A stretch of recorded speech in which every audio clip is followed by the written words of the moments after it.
সকাল হলেই শুরু হয় ছুটে চলা।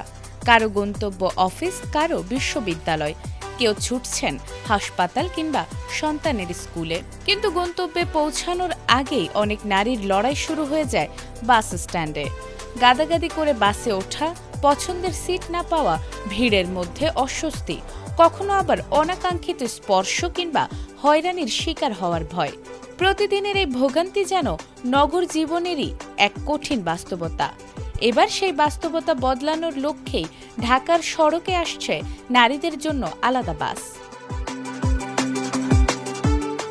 নারীদের জন্য গণপরিবহনে নিরাপদ ও স্বস্তিদায়ক যাত্রার বাস্তব রূপ দিতে যাচ্ছে বাংলাদেশ সড়ক পরিবহন কর্পোরেশন বিআরটিসি। মঙ্গলবার থেকে রাজধানীর সড়কে নামছে বিশেষ মহিলা বাস সার্ভিস বা পিঙ্ক বাস।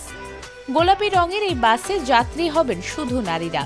সবচেয়ে বড় আকর্ষণ হলো বাসের স্টিয়ারিং থেকে টিকিট দেয়া পর্যন্ত পুরো দায়িত্বেই থাকবেন নারীরা, অর্থাৎ চালক ও কন্ডাক্টর দুই ভূমিকাতেই থাকবেন নারী কর্মী। বিআরটিসি বলছে, নারীদের নিরাপদ ও স্বাচ্ছন্দ্যময় গণপরিবহন নিশ্চিত করার পাশাপাশি পরিবহন খাতে নারীদের কর্মসংস্থানের সুযোগ বাড়ানোই এই উদ্যোগের মূল লক্ষ্য। তবে প্রশ্ন হচ্ছে, কোথায় চলবে এই বাস?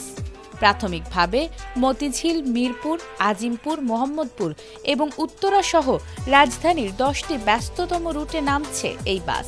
পরদিন বুধবার থেকে অফিস ও স্কুল কলেজের সময়ে পুরো দমে চলবে এই সার্ভিস।